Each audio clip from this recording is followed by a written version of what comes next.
जय श्री कृष्ण। राधे राधे। प्यारे भक्तगणों, आज आप सभी श्रवण करेंगे बैसाख मास की 5 पुण्य फल देने वाली कथाएं। आइए श्रवण करते हैं कथा।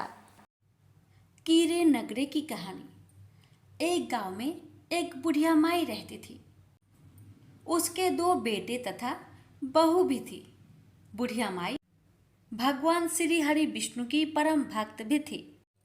अपना जीवन दान धर्म पुण्य कार्य कर्मों में लगाती थी, परंतु बुढ़िया माई कभी भी मंदिर और सत्संग में वह तीर्थ स्थानों पर नहीं जाती थी। एक बार गांव में भागवत कथा हो रही थी। बेटे ने कहा, माँ, आप सारा दिन घर में रहती हैं, आप मंदिर में भागवत कथा सुनने क्यों नहीं जाती? बुढ़िया माई ने बेटे का मन रखने के लिए कह दिया कि आज जाऊंगी, परंतु नहीं गई। ऐसा करते करते 6 दिन निकल गए।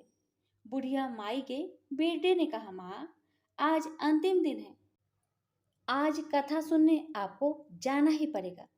सारा दिन घर का काम करके बुढ़िया माई ने जाते जाते इतनी देर कर दी कि अंतिम दिन की भगवत कथा भी समाप्त हो गई। भगवान श्री हरि विष्णु सन्यासी का रूप धारण करके बुढ़िया माई के पास आए और बोले, बुढ़िया माई, तुम कहाँ जा रही हो? बुढ़िया माई ने कहा, मैं भागवत कथा सुनने जा रही हूँ। तब सन्यासी रूपधारी भगवान श्री हरि विष्णु ने कहा, अब इतनी देर से क्यों जा रही हो? वहां तो अब कथा समाप्त हो गई है, अब वहां जाकर क्या करोगी? बुढ़िया माई ने कहा, अब घर से निकली हूं तो जाकर ही आऊंगी। तब सन्यासी रूपधारी भगवान श्री हरि विष्णु ने कहा कि अब कथा समाप्त हो गई, भक्त लोग भी अपने अपने घर चले गए, अब तुम वहां से क्या लाओगे? तो बुढ़िया माई बोली, कुछ नहीं तो मैं वहां से एक ईंट ही उठा लाऊंगी।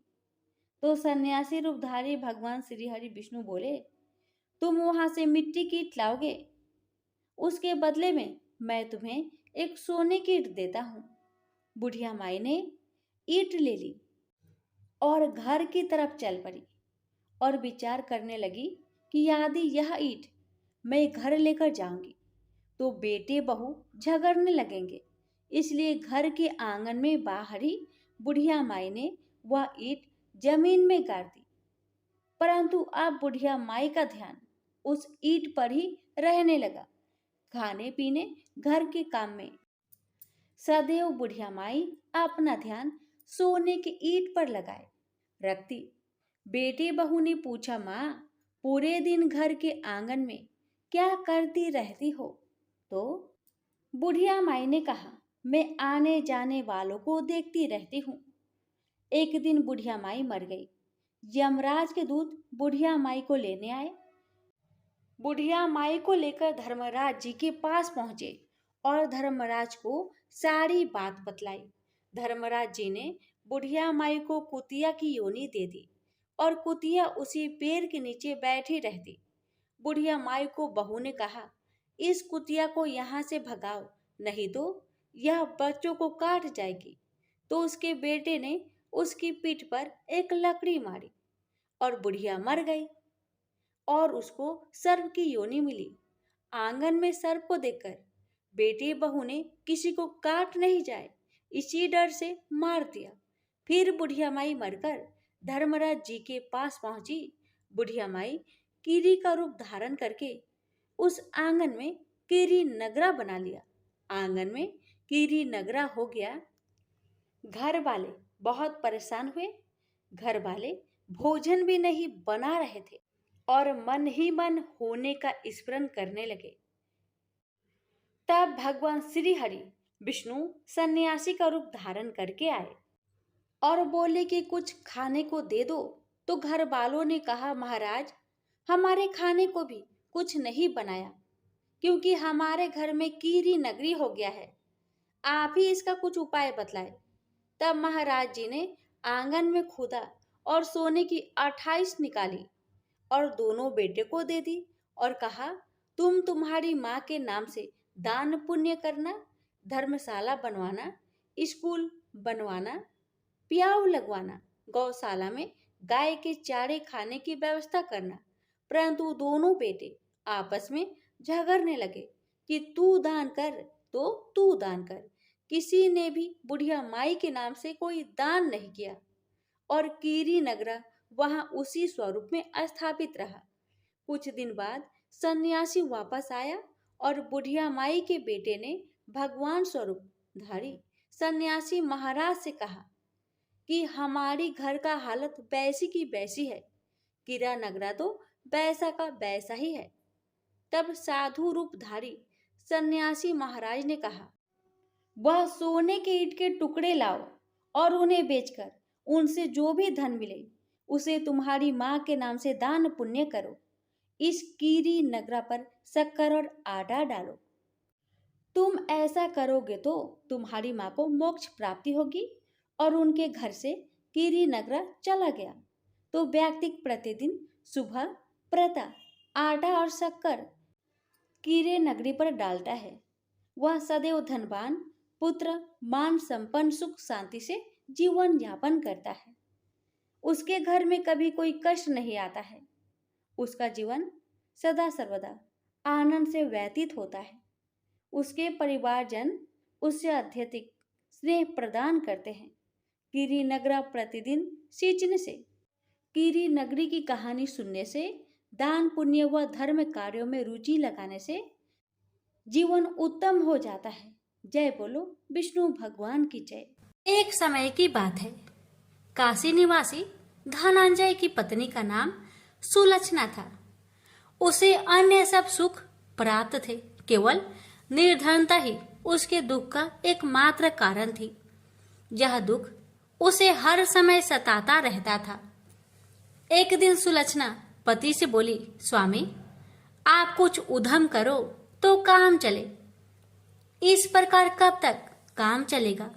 सुलक्षणा की बात धनंजय के मन में बैठ गई और वह उसी दिन विश्वनाथ शंकर जी को प्रसन्न करने के लिए बैठ गया और कहने लगा, हे देवाधिदेव विश्वेश्वर, मुझे पूजा पाठ कुछ नहीं आता है, केवल आपके भरोसे बैठा हूँ।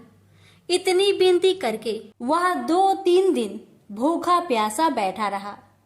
यह देखकर भगवान शंकर ने उसके कान में अन्नपूर्णा अन्नपूर्णा अन्नपूर्णा इस प्रकार 3 बार कहा। यह कौन क्या कह गया? इसी सोच में धनंजय पड़ गया कि मंदिर से आते ब्राह्मणों को देखकर पूछने लगा, पंडित जी अन्नपूर्णा कौन है? ब्राह्मणों ने कहा, तू अन्न छोड़कर बैठा है, सो तुझे अन्न की बात सूझती है, जा घर जाकर अन्न ग्रहण कर। धनंजय घर गया, स्त्री से सारी बात कही। वह बोली, नाथ चिंता मत करो, स्वयं शंकर जी ने यह मंत्र दिया है, वे स्वयं ही खुलासा करेंगे, आप फिर जाकर उनकी आराधना करो। धनंजय फिर जैसा कि तैसा पूजा में बैठ गया। रात्रि में शंकर जी ने आज्ञा दी और कहा, तू पूर्व दिशा में चला जा। वहां अन्नपूर्णा का नाम जपता जाता और रास्ते में फल खाता, झरनों का पानी पीता जाता। इस प्रकार कितने ही दिनों तक चलता गया। वहां उसे चांदी सी चमकती वन की शोभा देखने में आई। सुंदर सरोवर देखने में या उनके किनारे कितनी ही अप्सराएं झुंड बनाए बैठी थी। एक कथा सुनाती और सब मिलकर माँ अन्नपूर्णा इस प्रकार बार बार कहती थी। यह अगहन मास की उजेली रात्रि थी और आज से ही व्रत का प्रारंभ था। जिस शब्द की खोज करने वह निकला था वह उसे वहां सुनने को मिला। धनंजय ने उसके पास जाकर पूछा, हे देवियों, आप यहाँ क्या करती हो? उन सब ने कहा, हम माँ अन्नपूर्णा का व्रत करती हैं। धनंजय ने पूछा, व्रत पूजा करने से क्या होता है? यह किसी ने किया भी है? इसे कब किया जाए? कैसा व्रत है और कैसी विधि है? मुझसे भी विस्तार से बताओ। वे कहने लगी, इस व्रत को सब कोई कर सकते हैं। 21 दिन तक के लिए 21 गांठ का सूत लेना चाहिए। 21 दिन यानी न बने तो एक दिन उपवास करे, या भी ना बने तो केवल कथा सुनकर प्रसाद ले। निराहार रहकर कथा कहे, कथा सुनने वाला कोई न मिले तो पीपल के पत्तों को रख, सुपारी या घृत कुमारी वृक्ष को सामने कर, दीपक को साक्षी कर, सूर्य, गाय, तुलसी या महादेव को बिना कथा सुनाए मुख में दाना न डाले। यदि भूल से कुछ पड़ जाए तो एक दिवस फिर उपवास करे। व्रत के दिन क्रोध न करे और झूठ ना बोले। धनंजय बोला, इस व्रत के करने से क्या होगा? वे कहने लगी, इसके करने से अंधों को नेत्र मिले, लुल्लू को हाथ मिले, निर्धन के घर धन आए, बाझिन को संतान मिले, मूर्ख को विद्या आए। जो जिस कामना से व्रत करे माँ उसकी इच्छा पूरी करती है। वह कहने लगा, बहनों, मेरे पास भी धन नहीं है, विद्या नहीं है, कुछ भी तो नहीं है। मैं तो दुखिया ब्राह्मण हूँ, मुझे इस व्रत का सूत दोगी? हाँ भाई, तेरा कल्याण हो, हम तुम्हें अवश्य देंगे। ले, इस व्रत का मंगल सूत्र ले। धनंजय ने व्रत किया। व्रत पूरा हुआ। तभी सरोवर में से 21 खंड की स्वर्ण सीढ़ी हीरा मोती जड़ी हुई प्रकट हुई। धनंजय अन्नपूर्णा अन्नपूर्णा कहता जाता था। इस प्रकार कितनी ही सीढ़ियां उतर गया तो क्या देखता है कि करोड़ों सूर्य से प्रकाशमान अन्नपूर्णा का मंदिर है। उसके सामने स्वर्ण सिंहासन पर माता अन्नपूर्णा विराजमान है। सामने भिक्षा हेतु शंकर भगवान खड़े हैं। देवांगनाएं चवर डुलाती है। कितनी ही हथियार बांधे पहरा देती है। धनंजय दौड़कर जगदम्बा के चरणों में गिर गया। देवी उसके मन का कलेश जान गई। धनंजय कहने लगा, माता, आप तो अंतर्यामी हो, आपको अपनी दशा क्या बताऊं? माता बोली, मेरा व्रत किया है, जा, संसार तेरा सत्कार करेगा। माता ने धनंजय की जिह्वा पर बीज मंत्र लिख दिया। अब तो उसके रोम रोम में विद्या प्रकट हो गई। इतने में क्या देखता है कि वह काशी विश्वनाथ के मंदिर में खड़ा है। माँ का वरदान ले धनंजय घर आया। सुलक्षणा से सब बात कही। माता जी की कृपा से उसके घर में संपत्ति उमड़ने लगी। छोटा सा घर बहुत बड़ा गिना जाने लगा। जैसे शहद के छत्तों में मक्खियां जमा होती है, उसी प्रकार अनेक सगे संबंधी आकर उसकी बड़ाई करने लगे। कहने लगे, इतना धन और इतना बड़ा घर, सुंदर संतान नहीं हो तो इस कमाई का कौन भोग करेगा? सुलक्षणा से संतान नहीं है, इसलिए तुम दूसरा विवाह करो।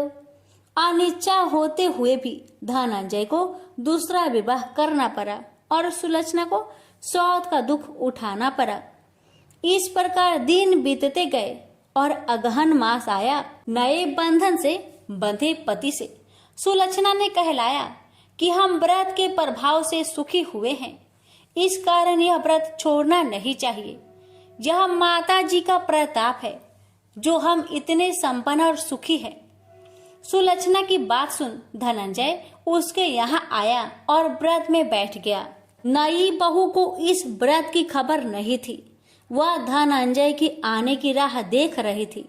दिन बीतते गए और व्रत पूर्ण होने में 3 दिवस बाकी थे कि नई बहू को खबर पड़ी। उसके मन में ईर्ष्या की ज्वाला दहकने लगी थी। सुलक्षणा के घर आ पहुंची और उसने वहां भगदड़ मचा दी। वह धनंजय को अपने साथ ले गई। नए घर में धनंजय को थोड़ी देर के लिए निंद्रा ने आ दबाया। इसी समय नई बहू ने उसका व्रत का सूत तोड़कर आग में फेंक दिया। अब तो माता जी का कोप जाग गया। घर में अकस्मात आग लग गई। सब कुछ जलकर खाक हो गया। सुलक्षणा जान गई और पति को फिर अपने घर ले आई। नई बहू रूठ कर माता पिता के घर जा बैठी पति को परमेश्वर मानने वाली सुलक्षणा बोली, नाथ घबराना नहीं, माता जी की कृपा अलौकिक है। पुत्र कुपुत्र हो जाता है पर माता कुमाता नहीं होती। अब आप श्रद्धा और भक्ति से आराधना शुरू करो, वे जरूर हमारा कल्याण करेगी। धनंजय फिर माता के पीछे पड़ गया। फिर वही सरोवर सीढ़ी प्रकट हुई, उसमें माँ अन्नपूर्णा कहकर वह उतर गया। वहां जा माता जी के चरणों में रुदन करने लगा। माता प्रसन्न होकर बोली, यह मेरी स्वर्ण की मूर्ति ले, उसकी पूजा करना, तू फिर सुखी हो जाएगा। जा, तुझे मेरा आशीर्वाद है। तेरी स्त्री सुलक्षणा ने श्रद्धा से मेरा व्रत किया है, उसे मैंने पुत्र दिया है। धनंजय ने आंखें खोली तो खुद को काशी विश्वनाथ के मंदिर में खड़ा पाया। वहां से फिर उसी प्रकार घर को आया। इधर सुलक्षणा के दिन चढ़े और महीने पूरे होते ही पुत्र का जन्म हुआ। गांव में आश्चर्य की लहर दौड़ गई। इस प्रकार उसी गांव के निसंतान सेठ के पुत्र होने पर उसने माता अन्नपूर्णा का मंदिर बनवा दिया। उसमें माता जी धूमधाम से पधारी, यज्ञ किया और धनंजय को मंदिर के आचार्य का पद दे दिया। जीविका के लिए मंदिर की दक्षिणा और रहने के लिए बड़ा सुंदर सा भवन दिया। धनंजय स्त्री पुत्र सहित वहां रहने लगा। माता जी के चढ़ावे में भरपूर आमदनी होने लगी। उधर नई बहू के पिता के घर डाका पड़ा, सब लूट गया। वे भीख मांगकर पेट भरने लगे। लक्षणा ने यह सुना तो उन्हें बुला भेजा, अलग घर में रख लिया और उनके अन्न वस्त्र का प्रबंध कर दिया। धनंजय, सुलक्षणा और उसका पुत्र माता जी की कृपा से आनंद से रहने लगे। माता जी ने जैसे इनके भंडार भरे वैसे सबके भंडार भरे। हे माता, अगर आपकी कथा कहने में हमसे कोई गलती हुई हो उसे क्षमा करना और अपने सभी भक्तों की सभी मनोकामना को पूर्ण करना। प्रेम से बोलिए, अन्नपूर्णा माता की जय। हर हर महादेव, माता पार्वती की जय। गणेश जी की कथा। पौराणिक कथा के अनुसार एक समय की बात है कि भगवान विष्णु का विवाह माता लक्ष्मी जी के साथ निश्चित हुआ। विवाह की सभी तैयारी होने लगी। सभी देवी देवताओं को निमंत्रण भेजे गए, लेकिन भूलवश गणेश जी को निमंत्रण देना रह गया था। इधर भगवान विष्णु की बारात जाने का समय आ चुका था। सभी देवता अपनी पत्नियों के साथ विवाह समारोह में शामिल होने को आए, परंतु सभी देवी देवताओं ने देखा कि गणेश जी कहीं दिखाई नहीं दे रहे हैं। तब उन सभी ने आपस में चर्चा की, क्या गणेश जी को नहीं न्योता दिया गया या गणेश जी ही नहीं आए हैं। सभी को इस बात पर बहुत आश्चर्य हुआ। इस बात पर उन सभी ने विष्णु भगवान से ही इसका कारण पूछा। विष्णु भगवान से पूछने पर उन्होंने कहा कि हमने गणेश जी के पिता भोलेनाथ, महादेव और माता पार्वती को न्योता भेजा था। यदि गणेश जी अपने पिता के साथ आना चाहते तो आ जाते, अलग से उन्हें न्योता देने की कोई आवश्यकता भी नहीं थी। दूसरी बात यह है, उनको खाने में 1.25 मन मूंग, 1.25 मन चावल, 1.25 मन घी और 1.25 मन लड्डू का भोजन चाहिए। यदि गणेश जी नहीं आएंगे तो कोई बात नहीं, दूसरे के घर जाकर इतना सारा खाना पीना अच्छा भी नहीं लगता। इतना वार्ता कर ही रहे थे कि किसी एक ने सुझाव दिया, यदि गणेश जी आते तो उनको द्वारपाल बनाकर बैठा सकते थे कि आप घर की याद रखना। आप तो चूहे पर बैठकर धीरे धीरे चलोगे तो बारात में बहुत पीछे रह जाओगे। यह सुझाव सबको पसंद आ गया तो फिर विष्णु भगवान ने भी अपनी सहमति दे दी। तब गणेश जी को निमंत्रण देकर आमंत्रित किया और उनको समझा बुझाकर घर की रखवाली करने को बैठा दिया गया। बारात चल दी। तब नारद जी ने देखा कि गणेश जी तो दरवाजे पर ही बैठे हुए हैं, तो वे गणेश जी के पास गए और रुकने का कारण पूछा। गणेश जी कहने लगे कि विष्णु भगवान ने मेरा बहुत अपमान किया है। नारद जी ने कहा कि आप अपनी मूषक सेना आगे भेज दो तो वह रास्ता खोद देगी। जिससे उनके वाहन धरती में धंस जाएंगे। तब आपको सम्मान पूर्वक बुलाना पड़ेगा। अब तो गणेश जी ने अपनी मूषक सेना को आदेश दिया, जाओ, और सेना ने जमीन पोली कर दी। जब बारात वहां से निकली तो रथों के पहिए धरती में धंसने लगी। लाख कोशिश की परंतु पहिए नहीं निकले। सभी ने अपने अपने उपाय किए परंतु पहिए तो नहीं निकले, बल्कि जगह जगह से टूटने लगे। किसी को समझ में नहीं आ रहा था कि अब क्या किया जाए।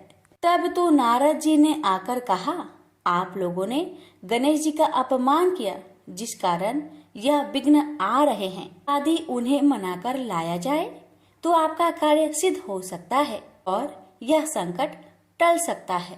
शंकर भगवान ने अपने दूत नंदी को भेजा और वे गणेश जी को लेकर आए। गणेश जी का आदर सम्मान के साथ पूजन किया गया। फिर रथ के पहिए निकलने लगे और यह संकट टल गया। अब रथ के पहिए निकल तो गए परंतु वे टूट फूट गए थे, तो उन्हें सुधारे कौन। पास के खेत में एक खाती काम कर रहा था। उसे बुलाया गया। खाती अपना कार्य करने से पहले श्री गणेशाय नमः कहकर गणेश जी की वंदना मन ही मन करने लगा। देखते ही देखते खाती ने सभी पहियों को ठीक कर दिया। तब खाती कहने लगा कि हे देवताओं, आपने सर्वप्रथम गणेश जी को नहीं मनाया होगा और न ही उनकी पूजन की होगी, इसलिए तो आपके साथ यह संकट आया है।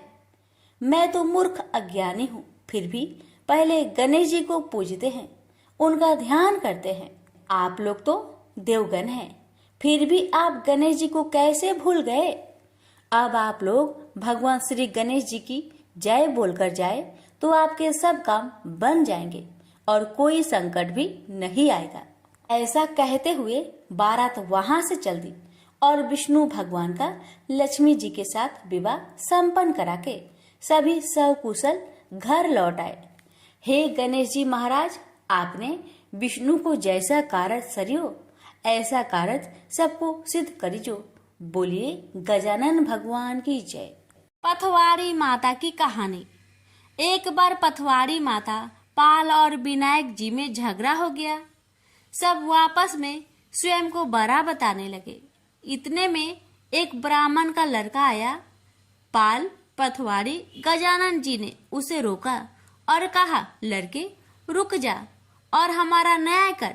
लड़का बोला, मैं कल वापस आऊंगा तब न्याय करूंगा। घर आकर लड़के ने माँ से कहा, माँ, मुझे कल पाल, पथवारी माता, विनायक जी का न्याय चुकाना है। तो माँ ने कहा, बेटा सबको बड़ा बता देना।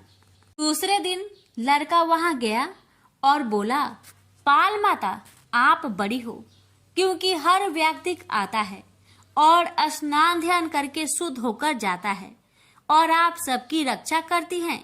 हे पथवारी माता, आप सबसे बड़ी हो, क्योंकि कितने भी तीर्थ धर्म ध्यान कर ले पर आपकी पूजा किए बिना उनका कार्य पूर्ण नहीं होता। आप जीवित को भी तारती हैं और मरने के बाद भी उद्धार करती है। पथवारी माता पथ की धारिणी, इसलिए आप बड़ी हो। अब विनायक जी से लड़का बोला, सबसे पहले शुभ काम में आपको ही मनाया जाता है। आपको ध्याए बिना कोई काम सिद्ध नहीं होता, इसलिए आप बड़े हो। पाल माता, पथवारी माता, विनायक जी भगवान लड़के की चतुराई से प्रसन्न हो गए और बोले, लड़के तुमने तो हम सबको बड़ा कर दिया। उसको सुखी रहने का आशीर्वाद दिया और जौ के दाने उसके अंगोछे में डाल दिया। लड़का सोचने लगा, ये तो घाटे का सौदा रहा। सारा दिन खराब कर न्याय किया और इतने से जौ मिले। उदास मन से घर आकर अंगोछा एक कोने में डाल दिया। माँ ने अंगोछा उठाया तो उसमें से हीरे मोती बिखर गए। तो माँ बोली, बेटा न्याय करके क्या लाया है। लड़का बोला, माँ कोने में जो पड़ा है देख लो। वहां गई, देखा हीरे मोती का ढेर लगा है। हीरे मोती जगमगा रहे हैं। माँ अत्यधिक प्रसन्न हो गई। माँ ने बेटे को बुलाया और कहा, बेटा आज तो पाल माता, पथवाड़ी माता, विनायक जी भगवान आज तो हम पर प्रसन्न हुए हैं। माँ बेटे बहुत प्रसन्न हुए। हे भगवान, जैसा पाल माता, पथवाड़ी माता, विनायक जी भगवान ने लड़के को दिया वैसे सबको देना। कहानी कहने सुनने हुक्कर भरने वालों को सुख समृद्धि धन्य धान्य देना। प्रेम से बोलिए पाल पथवाड़ी विनायक भगवान की जय। एक लापसी था, एक तपसी था। तपसी हमेशा भगवान की तपस्या में लीन रहता था। लापसी रोजाना सवा सेर की लापसी बनाकर भगवान का भोग लगाकर जीम लेता था। एक दिन दोनों लड़ने लगे। लापसी बोला, मैं रोज भगवान की तपस्या करता हूँ, इसलिए मैं बड़ा हूँ। लापसी बोला कि मैं रोज भगवान को सवा सेर लापसी का भोग लगाता हूँ, इसलिए मैं बड़ा हूँ। नारद जी वहां से गुजर रहे थे। दोनों को लड़ता देखकर उनसे पूछा कि क्यों तुम लड़ रहे हो। लापसी ने खुद को बड़ा होने का कारण बताया और तपसी ने अपना कारण बताया। नारद जी बोले, तुम्हारा फैसला मैं कर दूंगा। दूसरे दिन लापसी और तपसी नहाकर अपनी रोज की भक्ति करने आए तो नारद जी ने छुपकर 1.25 करोड़ की एक एक अंगूठी उन दोनों के आगे रख दी। तपसी की नजर जब अंगूठी पर पड़ी तो उसने चुपचाप अंगूठी उठाकर अपने नीचे दबा ली। लापसी की नजर अंगूठी पर पड़ी लेकिन उसने ध्यान नहीं दिया। भगवान को भोग लगाकर लापसी खाने लगा। नारद जी सामने आए तो दोनों ने पूछा कि कौन बड़ा। तो नारद जी ने तपसी को खड़ा होने को कहा। वो खड़ा हुआ तो उसके नीचे दबी अंगूठी दिखाई पड़ी। नारद जी ने तपसी से कहा, तपस्या करने के बाद भी तुम्हारी चोरी करने की आदत नहीं गई, इसलिए लापसी बड़ा है और तुम्हें तुम्हारी तपस्या का कोई भी फल नहीं मिलेगा। तपसी शर्मिंदा होकर माफी मांगने लगा। उसने नारद जी से पूछा, मुझे मेरी तपस्या का फल कैसे मिलेगा। नारद जी ने कहा, यदि कोई गाय और कुत्ते की रोटी नहीं बनाएगा तो फल तुझे मिलेगा। यदि कोई ब्राह्मण को भोजन करवाकर दक्षिणा नहीं देगा तो फल तुझे मिलेगा। यदि कोई साड़ी के साथ ब्लाउज नहीं देगा तो फल तुझे मिलेगा। यदि कोई दिए से दिया जलाएगा तो फल तुझे मिलेगा। यदि कोई सारी कहानी सुने लेकिन तुम्हारी कहानी नहीं सुने तो फल तुझे मिलेगा। उसी दिन से हर व्रत कथा कहानी के साथ लापसी तपसी की कहानी भी सुनी और कही जाती है। प्रेम से बोलिए लक्ष्मी नारायण की जय।